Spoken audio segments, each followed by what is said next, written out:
Break के बाद कार्यक्रम में एक बार फिर से आपका स्वागत है। आज हम हैं संसद की पंचायत में टोंक सवाई माधोपुर लोकसभा क्षेत्र में। टोंक सवाई माधोपुर लोकसभा क्षेत्र में हमारी है संसद की पंचायत। यहाँ हम कोई फैसला नहीं सुनाने वाले, लेकिन यहाँ पर वादे इरादों को तोलेंगे, सतोलेंगे, तराजू में बराबर बांटेंगे कि आखिर क्या वादे कर रहे हैं यहाँ के उम्मीदवार। हमारे साथ यहाँ पर मौजूद है भारतीय जनता पार्टी के उम्मीदवार सुखवीर सिंह जौनपुरिया, साथ में है कांग्रेस की तरफ से मंजू शर्मा जी, और कांग्रेस की तरफ से यहाँ पर उम्मीदवार है मोहम्मद अजरुद्दीन, और साथ में कांग्रेस के प्रवक्ता भी हैं। सबसे पहले मंजू जी के पास हम आएंगे। मंजू जी, 5 साल आपके यहाँ पर सांसद रहे, आखिर ऐसा बड़ा कारण क्या रहा? क्या विकास बड़ा कारण रहा, काम बड़े कारण रहे कि उनको सीट छोड़नी पड़ी और बाहर से आपको उम्मीदवार लाना पड़ा? नहीं, विकास तो हमारा बहुत बड़ा कारण है, लेकिन सीट छोड़ने वाली कोई बात नहीं है। पार्टी की पॉलिसी है कि उनको दौसा से लड़ाना था, क्योंकि दौसा एसटी सीट थी और उन्हें दौसा भेजना था, और इसी बीच में शायद उनके भाई क्या का वो दौसा नहीं जाते तो भारी बहुमत से यहाँ से चुनाव जीतते? बिल्कुल जीत सुनिश्चित थी। और हमारी पार्टी की जो पॉलिसी है उसमें हमें एक माइनॉरिटी की भी सीट देनी है, और माइनॉरिटी क्योंकि हमको सवाई माधोपुर और टोंक में हमारे वोटर से ज़्यादा है माइनॉरिटी की, इसलिए हमें माइनॉरिटी का कैंडिडेट भी उतारना था। उसके बाद मैं सीधे आपको रोकता हुआ आऊंगा जौनपुरिया जी के पास। जौनपुरिया जी, आपको भी बाहर से आकर यहाँ चुनाव लड़ा रही है पार्टी, क्या बड़ा मुद्दा आप लेके चुनाव लड़ रहे हो? क्योंकि इनका कहना है कि विकास के काम यहाँ पर बहुत हुए हैं, लेकिन बहुत सारे कारणों के कारण उनकी सीट चेंज कर दी।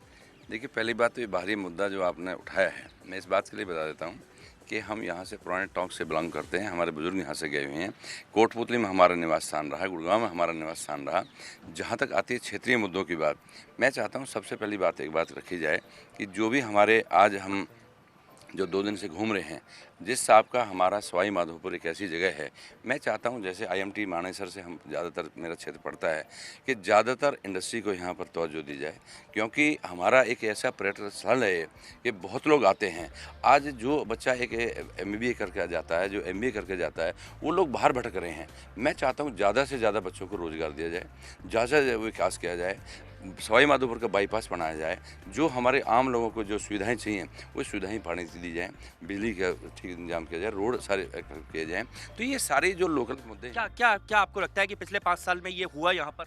देखिए, पिछले 5 साल में जो मंजू शर्मा जी ने अभी कहा है कि नमो नारायण जी खुद इस बात को सीट को छोड़ के चले गए अपने आप ही। पहले दौसा जा चुके, उन्होंने ऐसा नहीं कहा। दौसा जा चुके थे, वो दौसा जा चुके थे, और उन्होंने दौसा से ज़्यादा अपना अप्लाई किया था। वो वहाँ डॉक्टर हरीश मीणा जी आगे, उससे उस बाद छोड़ चले गए। तो मैं चाहता हूँ नमराना जी एक सम्मानित आदमी है, अगर उनको होता तो अपना सीट कभी छोड़नी नहीं चाहिए। सीट नहीं छोड़नी चाहिए। मैं आपको जौनपुरिया जी रोकते हुए एक बार कांग्रेस की तरफ से और भी लोग यहाँ पर हैं, इनके पास चलता हूँ। क्या केंद्रीय मंत्री 5 साल तक रहे, केंद्रीय मंत्री रहे, आप ईमानदारी से बताइए जो फायदा टोंक सवाई माधोपुर को मिलना था उसका वो मिला? बिल्कुल 100% मिला, और यही कारण रहा कि पिछली बार उन्होंने चुनाव लड़ा और उसके बाद वो दोबारा जीते। अगर फायदा नहीं दिला सकते थे, फायदा नहीं दे सकते थे, तो निश्चित रूप से जनता उनको नकार देती। इस बार भी उन्होंने जो काम किए वो निश्चित रूप से मेरे को पिछला चुनाव ध्यान आता है, शायद 131 वोट ऐसे कुछ था नहीं 316 वोट। 316 वोट से फर्क नहीं पड़ता, लेकिन जनता ने वोट दिए हैं, वो जीते हैं। बात जीत की होती है सबसे बड़ी। चलिए, बात जीत की होती है। चुनाव के इस समीकरणों में सीधे लोगों के पास चलते हैं, उनके मन में सवाल भी होंगे, बातें भी होंगी, सीधे हम इनके पास आते। जी जी, ये कांग्रेस यहाँ पे 5 साल नहीं, सब 10 साल रही, और आप उठा के देख लीजिए इसके राज में माधोपुर का कोई विकास नहीं रहा।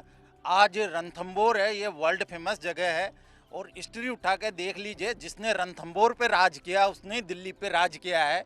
तो हम चाहते हैं यहाँ पे कोई भी जीते वो रणथंभौर के विकास के बारे में। आखिर जंगल बड़ा मुद्दा यहाँ पर है। जितेंद्र गोठवाल जी हमारे साथ जुड़ गए, MLA हैं यहाँ पे। गोठवाल साहब, मैंने जो मूल प्रश्न किया था अभी उसका जवाब तो मुझे नहीं मिला। क्या अगर शेरों का नाम भी मतदाता सूची में होता तो आप लोग ध्यान देते? ऐसा है, ये प्राथमिकता तो पिछली केंद्र सरकार को देखनी थी। आपको ध्यान में होगा कि पिछली सरकार में एक फॉरेस्ट के किसी चपड़ासी को शेर ने जख्मी किया तो अशोक गहलोत जी उसे हेलीकॉप्टर से हॉस्पिटल लेके गए। आए दिन हमारे क्षेत्र के अंदर किसानों को शेर खा जाता है, उनको मुआवजे के नाम पे झूठा आश्वासन दिया जाता है। बाकी रही कि आप अभी कह रहे थे कि जंगलात वाला विषय, जंगलात के कारण हमारे क्षेत्र को इतना नुकसान हो रहा है और केंद्र सरकार उसके बारे में कुछ नहीं सोचती। आज भी हमारे यहाँ पे 200 गांव केवल गोठवाल साहब सिर्फ आरोप नहीं, आखिर आप भी जनप्रतिनिधि हैं, आपके भी जनप्रतिनिधि रहे, क्यों नहीं सोचा जाता?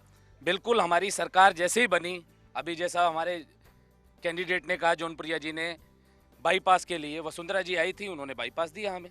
जो हमारे क्षेत्र की आवश्यकता है वो हमेशा पिछली भारतीय जनता पार्टी की सरकार में हमारे क्षेत्र का जो विकास हुआ, पिछले अशोक गहलोत की सरकार में उसे बराबर कर दिया गया। 5 साल यहाँ में तक कुछ कि नहीं रोड हुआ, भी मेंटेन नहीं 5 हो साल पाए। में कुछ नहीं हुआ मंजू जी।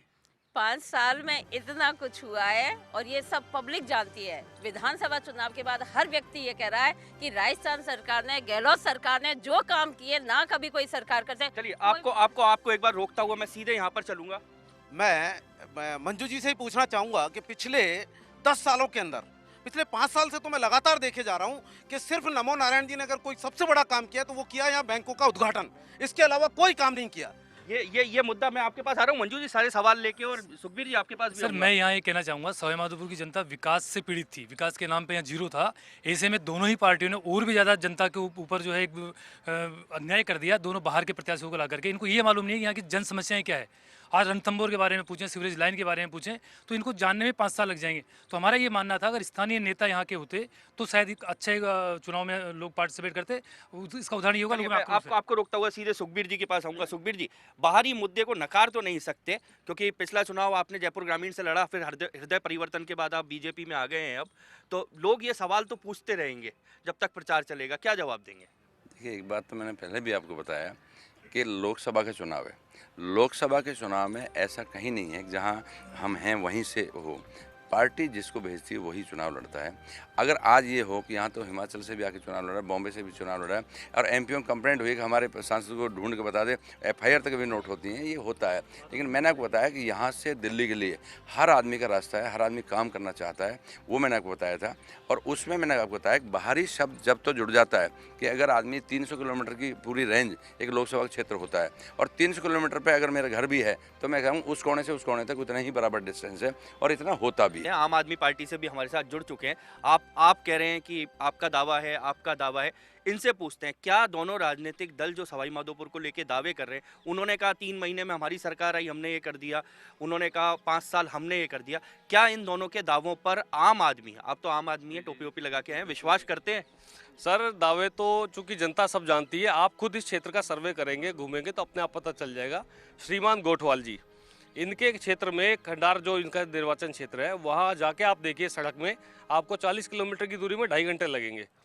दूसरी चीज सुनिए, नहीं सुनिए मुझे बोलने दीजिए। 15 साल एक कांग्रेस का विधायक वहां से रहा और वो अपने विधानसभा क्षेत्र को जिला मुख्यालय से कनेक्ट नहीं कर पाया। नंबर 1, 90 दिन की कार्य योजना में श्रीमान गोठवाल जी ने पता नहीं कौन कौन से सपने लेकर आए थे, वो काम चालू नहीं कर पाए उस रोड का आज तक। वापस दोबारा काम क्या सीधे इनके पास चलते हैं हम, और अब इनके पास आता हूं, मैं आता हूं आपके पास भी। सीधे हम पूछते हैं लोगों से कि आखिर लोगों से पूछते हैं कि आखिर क्या मानते हैं सबसे बड़ा मुद्दा? यहाँ का सबसे बड़ा मुद्दा है जो हमारी टाइगर प्रोजेक्ट है, ये सबसे बड़ा मुद्दा है। खंडार कॉन्स्टिट्यूंसी को आप देखो, उनका जंगल में गांव आ रहे हैं और उनके आसपास इतने रोजड़े और इतने जंगली जानवर उनकी फसलों को दिन रात नष्ट कर रहे हैं, कोई सुनने वाला नहीं है। और उनके गाँव को जो बेचारे आदिवासी, आपको लगता है, आपको क्या लगता है, एक मवेशी वगैरह जो चलाते हैं, उनको जबरदस्ती 10 लाख रुपए देके उठाया जा रहा है। पहले एक बार हम इनके पास भी चलते हैं, कुछ कहना चाह रहे हैं? मैं ये कहना चाह रहा हूँ कि खंडार रोड 9 बार तो मेरे सामने बन चुका है और हालत ये है कि 9 करोड़ रुपए अभी दिए थे 1.5 साल पहले सरकार ने। 9 करोड़ रुपए को साफ करके और उसकी हालत ये हो रही है कि हम जा नहीं सकते वहाँ। सर नमो नारायण जी ने विगत 10 वर्ष से सांसद रहते हुए महिलाओं, बच्चों, बेरोजगारों के लिए कोई काम नहीं किया। उन्होंने केवल अपने जीवन में मैच फिक्सिंग की है, मैच फिक्सिंग से पैसा कमाया है।